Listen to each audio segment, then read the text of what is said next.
Maya adjusted the hem of her emerald green dress as the doorman opened the towering glass doors. Tonight wasn't just dinner, it was judgment.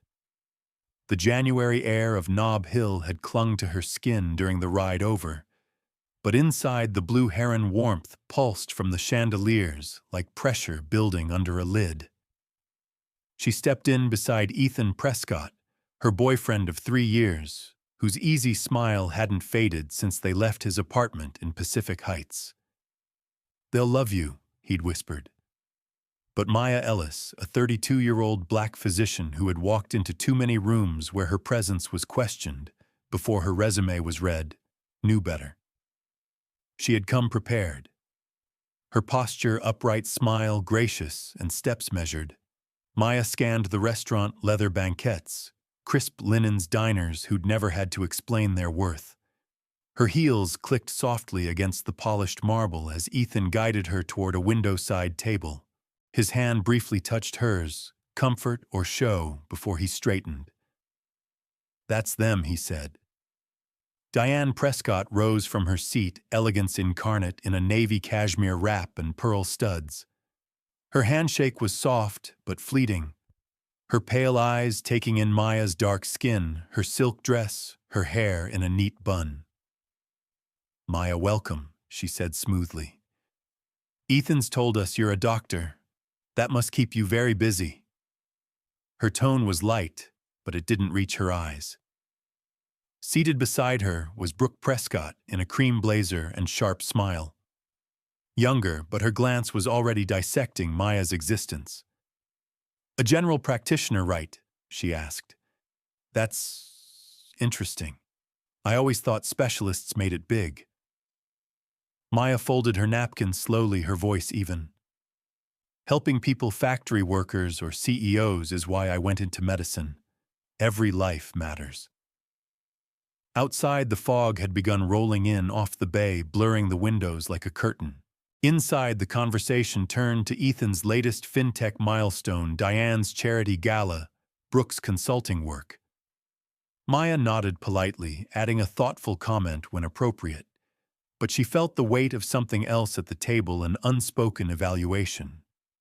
Not of what she said, but of who she was.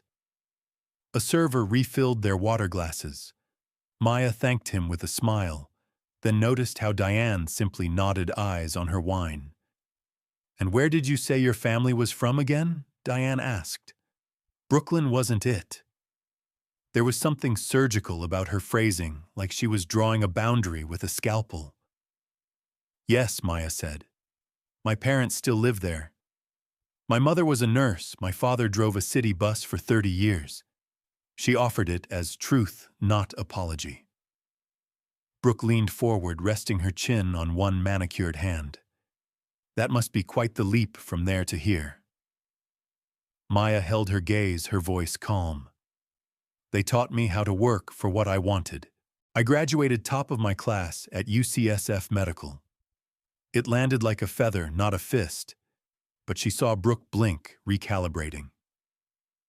Ethan reached for the wine bottle. "Maya's being modest," he said lightly. "She's practically running her clinic in Mission District single-handedly." Diane's brow lifted. "A community clinic that's very hands-on." The pause before hands-on stretched just long enough to sting. Maya felt the tension rising in her spine but kept her shoulders level. "It's rewarding. We serve patients who can't always get seen elsewhere." The waiter returned with their entrees, Dungeness crab for Brooke, lamb, loin for Diane, salmon for Maya. The aroma was rich, but her appetite had dulled. She could feel Ethan's foot gently bump hers under the table, but he hadn't said anything when his mother had skimmed over her parents' careers or when Brooke had dismissed her job, and that silence was becoming a thing of its own. Diane lifted her wine glass again. "It's just that Ethan's world moves fast. Connections, networking, late nights with venture capitalists. It takes a certain kind of partner to thrive in that." She didn't need to say what kind. Maya cut into her fish, slow and deliberate, before responding. I've been in ERs at midnight. I've lost patients, and I've held their families through it. I can thrive in anything real." Brooke laughed a little too brightly. "You're impressive, Maya, really. I mean, for someone from your background." And there it was, a compliment shaped like a blade. Maya's jaw tightened just slightly. "Thank you," she said. "I was raised to meet challenges, not avoid them." Ethan offered a warm smile, then turned to answer a friend passing by, waving from another table. Maya's fork hovered above her plate. His warmth was real, yes, but his absence in these moments echoed louder. The jazz trio in the corner picked up their tempo, and the glow of the sconces against the gold-etched walls warmed everything but Maya's chest. She folded her napkin again, slower this time, anchoring herself. Her smile stayed in place, but her eyes no longer softened. She had been invited into this world, but not embraced. Maya felt a pulse of hurt under her calm surface. She glanced at Ethan, but he was laughing with the waiter, completely unaware. The oysters glistened on crushed ice, untouched at the center of the table, but no one noticed.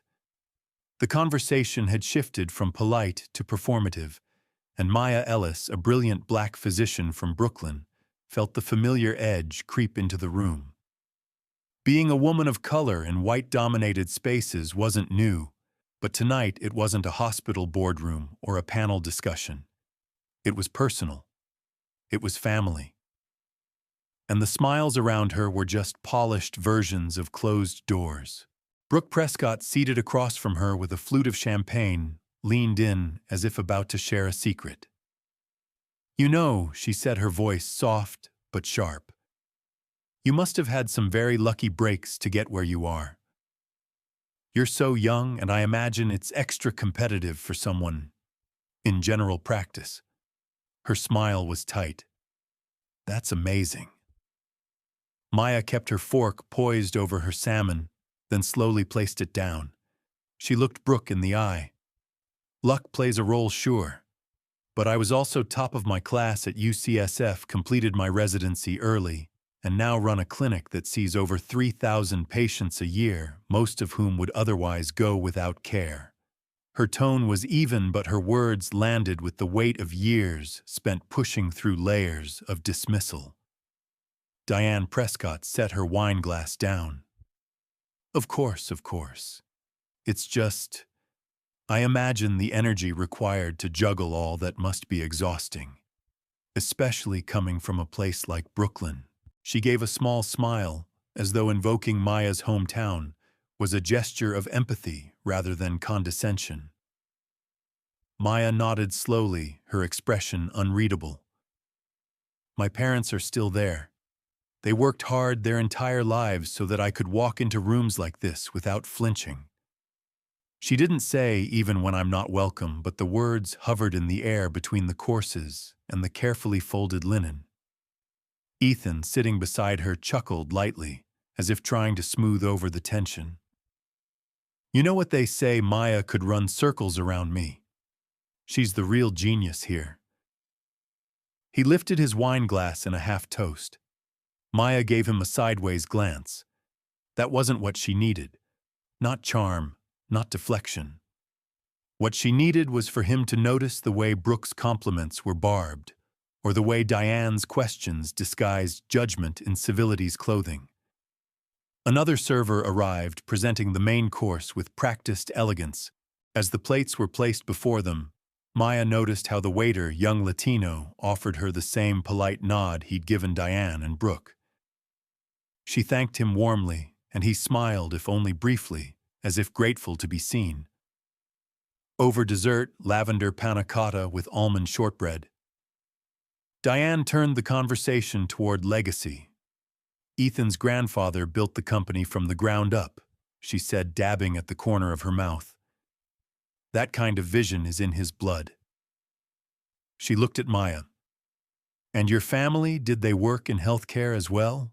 Maya answered without pause. "My mother was a nurse in a public hospital. She taught me everything about compassion." My father drove a bus in Brooklyn for 3 decades. They didn't build companies, but they held people's lives in their hands every single day. She wasn't smiling anymore. Brooke tilted her head as if considering a painting she couldn't quite interpret. That's powerful. You know, you must bring such a different perspective to Ethan's world. And again, the room narrowed.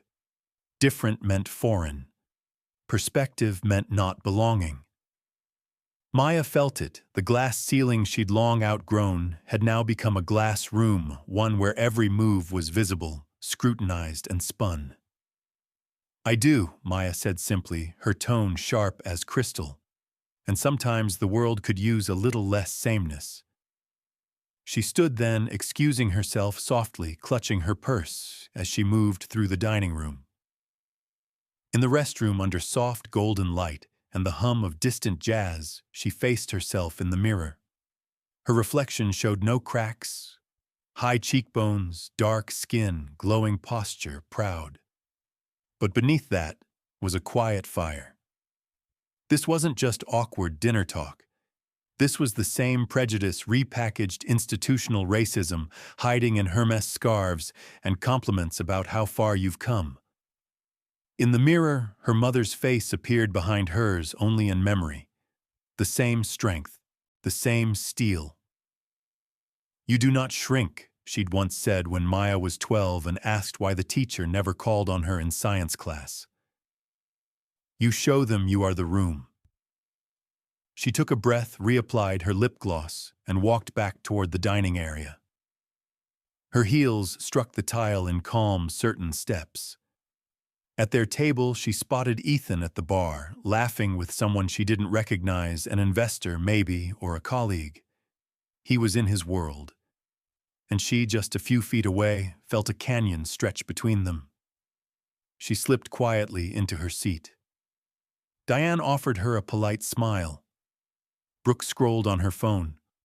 No one asked if she was all right. Maya didn't need them to. She had made a decision, even if she hadn't spoken it yet. The next time someone tried to draw a line around her worth, they would find her already outside of it, free, unashamed, and unafraid. A sharp gasp broke the rhythm of clinking forks and low jazz. Then came the sound of a wine glass shattering against tile. It was Brooke who screamed first. Ethan Prescott had collapsed, his tall frame slumped beside the bar limbs, spasming, face pale and wet with sweat. For a beat, the dining room of the Blue Heron stood frozen, the golden sconces flickering across shocked faces, hushed gasps choking into silence. Maya Ellis was already moving. In heels and silk, the black physician cut through the stunned onlookers like a current breaking still water. "Call 911, she barked to no one in particular. Her voice was firm, grounded, not panicked, not pleading. It took a split second for the staff to react. One waiter dropped his tray, another darted for the house phone. The maitre d', pale and trembling, stammered something about medics on the way. Maya was on her knees now beside Ethan's convulsing form. Her fingers checked his carotid pulse. "He's having a stroke," she said aloud, though no one around her had asked. "I need aspirin now, and someone get a rolled-up jacket for under his head." She looked up sharply. "Please." That last word wasn't weakness. It was insistence wrapped in grace. A young busboy, barely 20, raced to the kitchen and returned seconds later with a single aspirin in a saucer. Maya placed it under Ethan's tongue, checking his airway. "You're okay," she murmured, even though his eyes were rolling and his breath shallow. "Stay with me. You're not alone." Diane Prescott stood several feet away, her hands trembling against her silk clutch. Brooke looked as if she might faint.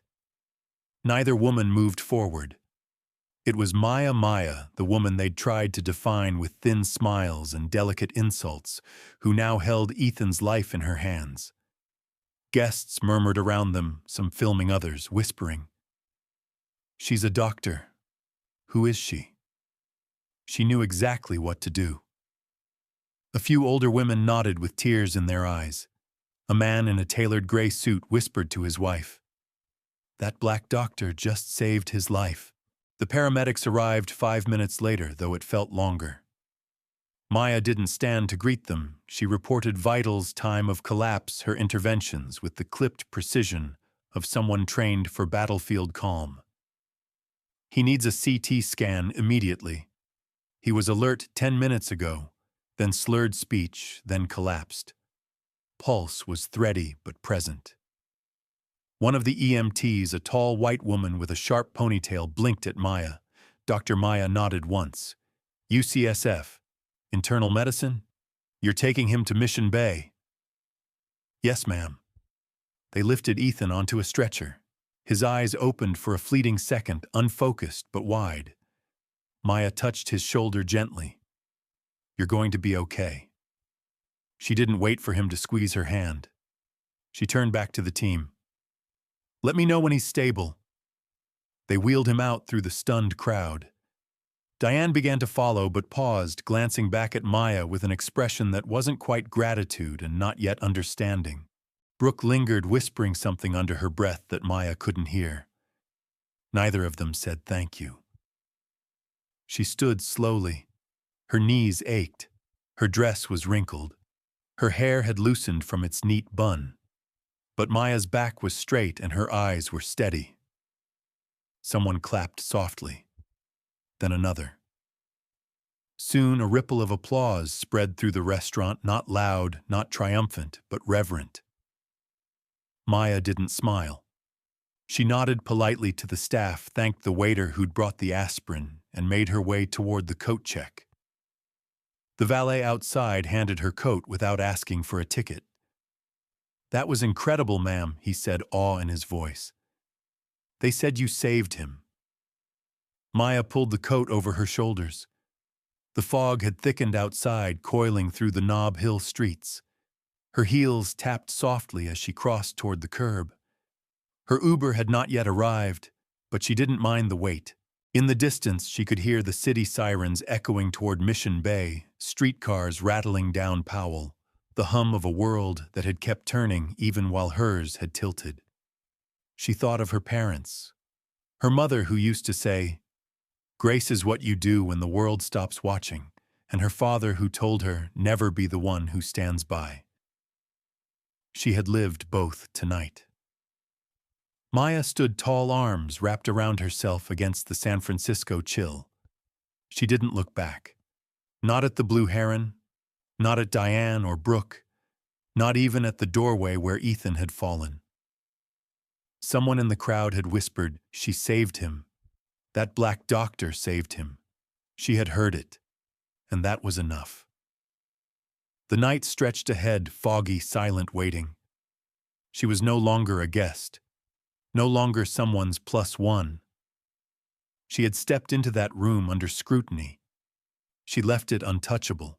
Rain slicked the San Francisco streets in the early morning hours, washing the city in gray as a new day crept over the skyline. 2 weeks had passed since the night Ethan collapsed at the Blue Heron, and Maya Ellis, brilliant black and now firmly resolute, had not returned a single one of his messages. She hadn't visited him in the hospital. She hadn't answered Diane's call. She hadn't needed to. That night had revealed everything. Not just the fragility of a man's health, but the hollowness of a connection too easily broken when it mattered most. Maya stood inside the small storefront of Ellis Wellness Center, her clinic nestled in the heart of the Mission District. She'd reopened it with barely a pause. The morning light filtered through the window, decals illuminating framed photos of her patients, and the mural of a blossoming tree her father had painted when she launched the center 5 years earlier. A hand-lettered sign by the door read, "Community First. Always." The clinic had reopened quietly, no press, no speeches. Just Maya and her staff returning to the work that had always grounded her. The world outside the Blue Heron was different, more textured. Here people called her Doc Maya with the kind of respect earned not through pedigree, but presence. Here she was needed. It was Tuesday, and her day had begun with a familiar rhythm. Ms. Rodriguez with hypertension, and a grandson who needed a physical for soccer, Mr. Lee, who brought her dumplings every time he came in for his checkup. Between appointments, Maya sat at her desk, reviewing lab results, when a knock at the door startled her. She looked up to find Diane Prescott standing at the threshold, umbrella in one hand, Chanel coat damp at the shoulders. Dr. Ellis, Diane said, eyes scanning the modest waiting room. "I hope I'm not intruding." Maya stood, her voice calm. "Mrs. Prescott, you didn't call ahead." "No," Diane admitted, setting the umbrella aside. "I didn't want to be told no." Her gaze lingered on a colorful drawing taped beside the window, crayon stick figures of Maya and a young patient with a speech bubble that read, "Dr. Maya is my hero." Maya crossed her arms, not unkindly. "Ethan is recovering, I assume he is. The doctors said your quick thinking saved him from permanent damage." Maya nodded once. "I know." There was a pause. Diane took a breath. "I came to say thank you. And to apologize for my tone, my assumptions, my silence." Maya studied her for a long beat. Diane Prescott, regal, controlled, always poised, now stood with her hands folded like a student unsure of the rules. "Assumptions are dangerous," Maya said. "But silence in the face of harm is a choice." Diane flinched but didn't look away. "You're right.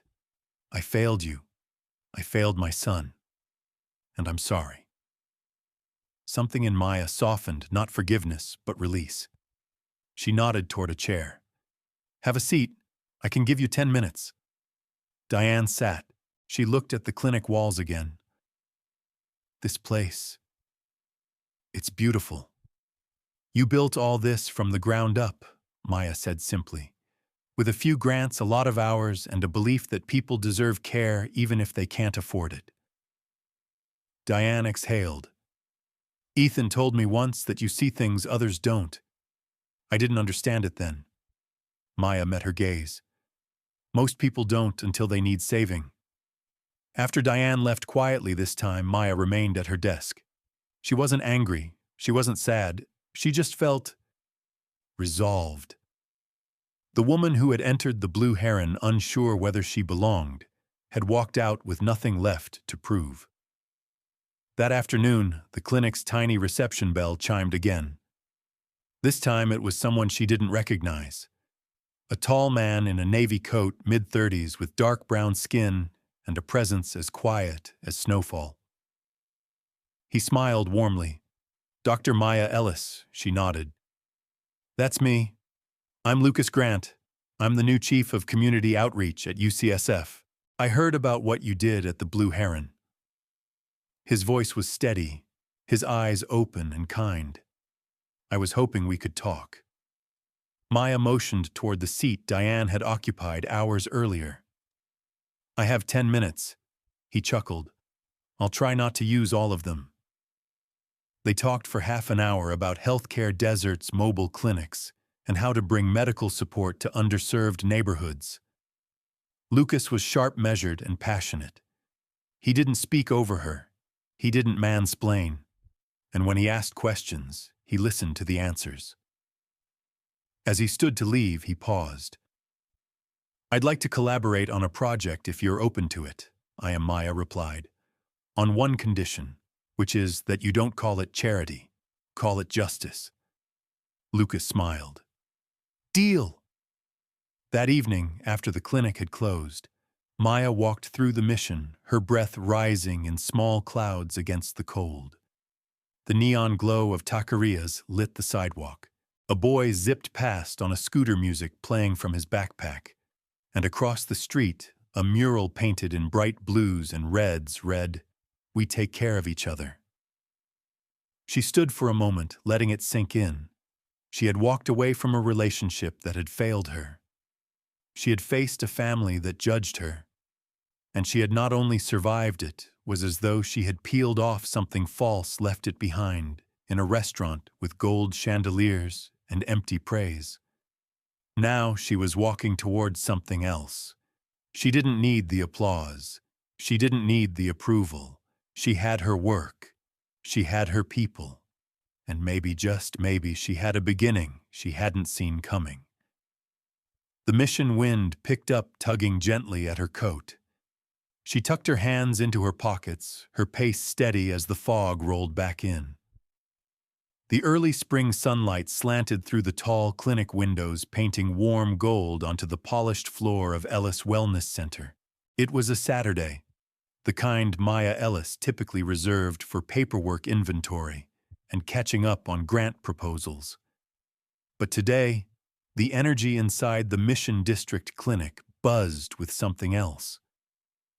The hallway echoed with the laughter of kids in the waiting area. The aroma of fresh pupusas from the corner stand drifted through the front door, and Maya Black, radiant focused, stood reviewing flyers for an upcoming community health fair when the front door swung open. In stepped Brooke Prescott. Maya blinked, not with surprise. She had heard Diane might mention the clinic to her daughter, but with curiosity. Brooke Prescott, with her patent heels, immaculate blowout, and oversized sunglasses, looked wildly out of place among the humble clinic's shelves of donated diapers and hand-painted posters about diabetes awareness. Yet there she was, clutching a leather folder to her chest, hesitating only a moment before approaching the reception desk. "Maya," she said. The name came out more gently than expected. Maya looked up, her expression neutral. "Brooke." Brooke nodded at the receptionist and glanced around. "You're busier than I imagined." "We usually are," Maya said, voice even. "Was there something you needed?" Brooke took a breath and held out the folder. "I came to apologize and to offer something. Not because anyone asked me to, because I should have done it a long time ago." Maya raised an eyebrow, but took the folder. Inside were neatly typed pages outlining a full funding proposal, a mobile wellness unit operated jointly by Ellis Wellness Center and a handful of UCSF med students. The proposal was thorough: grants, identified budget, accounted for, routes planned to reach low-income communities from Bayview to East Oakland. Attached was a signed letter of commitment. Brooke's firm would fund half the pilot program. "I did some research," Brooke said quickly. "This kind of unit could increase health access by nearly 40% in underserved pockets of the city.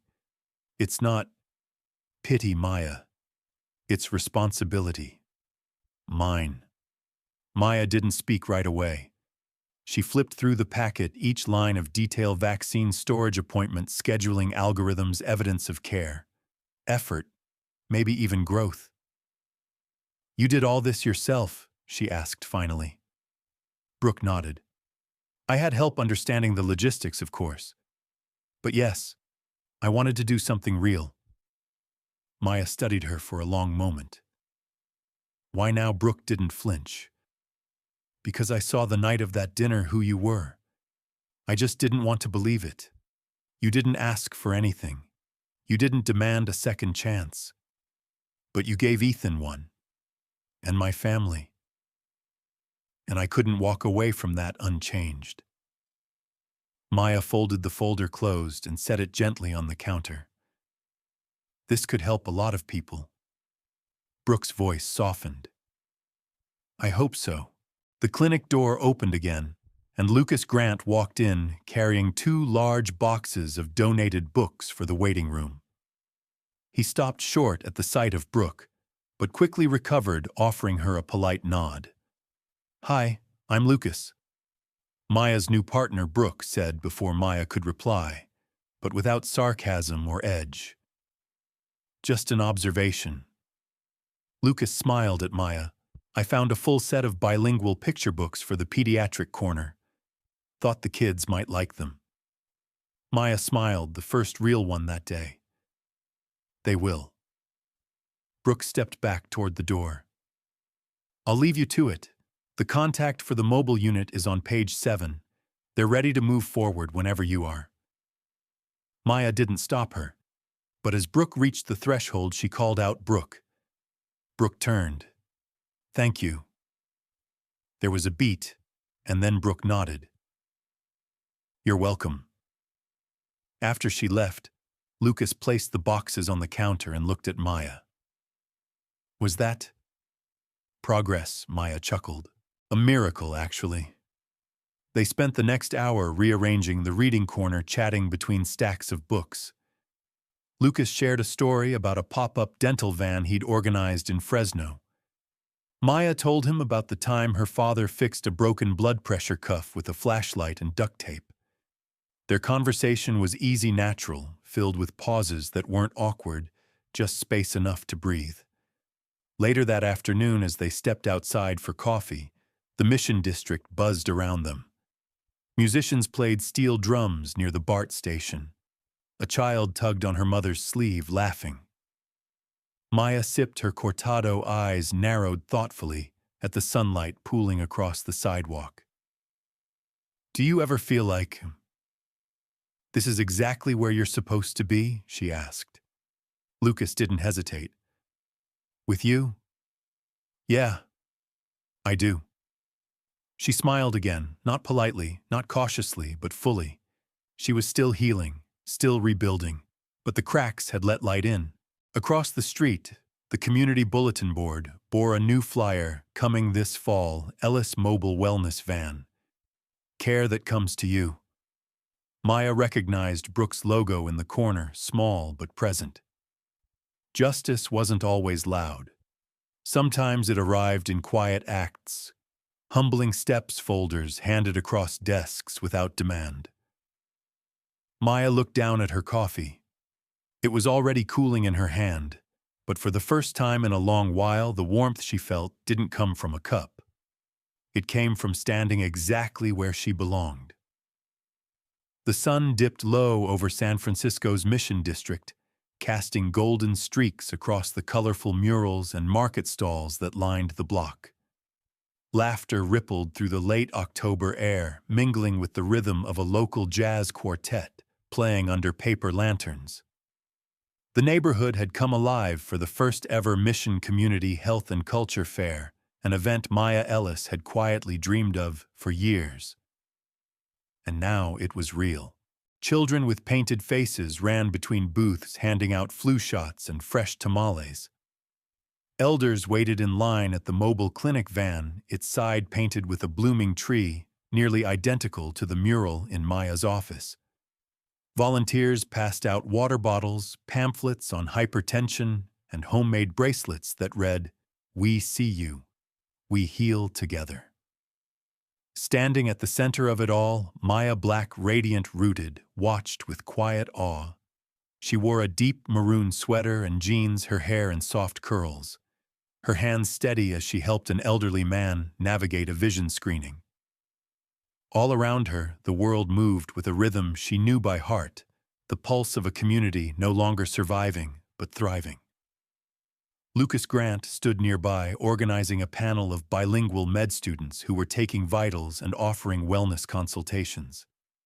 Every so often, he glanced at Maya, not possessively, but with a reverence she had earned.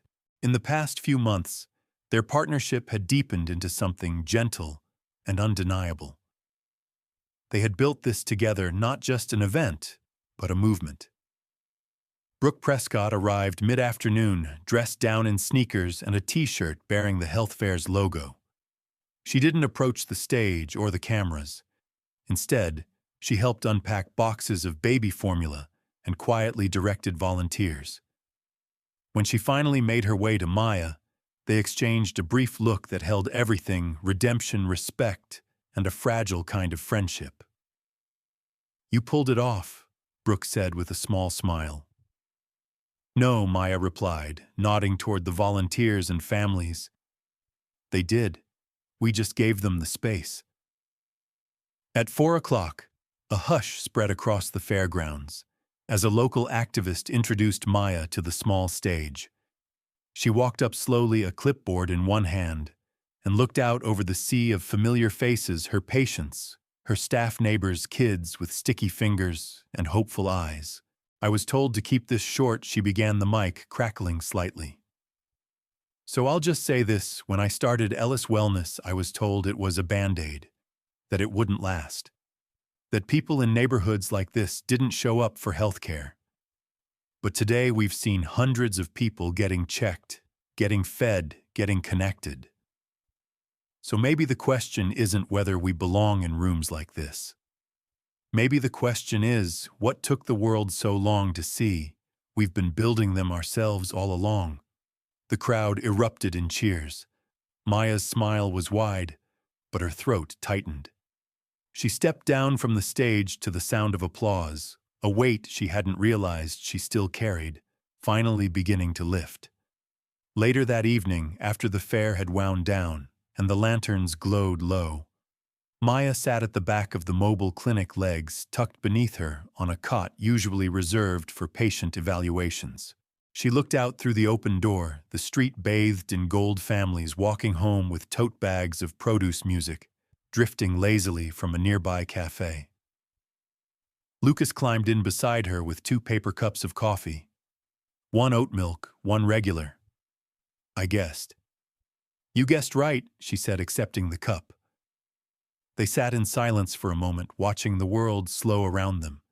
Then Lucas asked, "Do you miss it?" Maya glanced sideways. "Miss what? The version of success you had before? The parties, the dinners, the titles?" She thought for a moment. "I miss being seen without having to prove I belong. But I don't miss proving it to the wrong people." Lucas nodded. "They see you now." "I see me now," she said softly. A knock came on the side of the van. It was Mrs. Alvarez, who had once cried in Maya's office over an eviction notice. She now smiled, holding a container of arroz con leche. "For you, Dr. Ellis. You didn't eat all day." Maya grinned, accepting the treat. "Gracias, señora." "You didn't have to?" "Yes," the woman said, placing a hand on Maya's. "I did." As the stars blinked into view above the mission sky, Maya leaned her head back against the wall of the van. The past year had been brutal, beautiful, clarifying. She had lost someone she once thought she'd build a life with. She had faced a family that judged her. But in that void, she had rebuilt herself brick by brick, truth by truth, with her community as her foundation. She was no longer trying to be let in. She was building something others wanted to be part of. Lucas stretched beside her, his fingers brushing hers. "So, same time next year, bigger," she said with a grin. "More clinics, more vans, more food." He laughed. "Ambitious." "I'm a doctor," Maya replied, lifting her coffee. "We never stop treating what's broken." The two of them sat in the van, the city alive around them, the pulse of people moving towards something better. Maya Ellis, daughter of a nurse and a bus driver, doctor of the people, woman of color, who refused to shrink, had taken everything meant to break her and made it into something that healed. In the soft glow of twilight over the Mission District, with lanterns swaying gently in the breeze and the echo of children's laughter fading into evening calm, something subtle yet profound had taken root. Dr. Maya Ellis, once dismissed with polite prejudice in polished rooms, had become a quiet force of change. Not through vengeance or grand declarations, but through daily compassion, medical precision, and an unshakable belief in dignity for all. Her story is a reminder that the deepest transformations often come not from loud revolutions, but from those who continue to show up even after the world has tried to shut them out. To be a Black woman in America, particularly one in a field that still too often questions her presence, is to carry resilience in your bones. But Maya showed us something more, that true justice isn't just survival. It's building spaces where others no longer have to fight just to be seen. We live in a world where assumptions can arrive faster than understanding, and too often people are measured by where they came from instead of where they're going. But if we truly listen to each other's stories, we might just find that strength, brilliance, and generosity don't wear one skin, come from one zip code, or speak with one accent. They show up in food shared between neighbors in clinics that serve without judgment, and in those who heal not just bodies, but the communities around them. Like a porch light left on in the dark, even the smallest acts of kindness can guide someone home. So tonight, wherever you are, whether sipping tea by your window or walking your old neighborhood streets, take a quiet moment to think of someone who broke a barrier with grace, who did good when no one was watching, who helped not for thanks, but because it was right.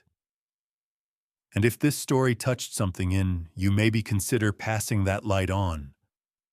Someone out there might be waiting to be seen and to be believed in.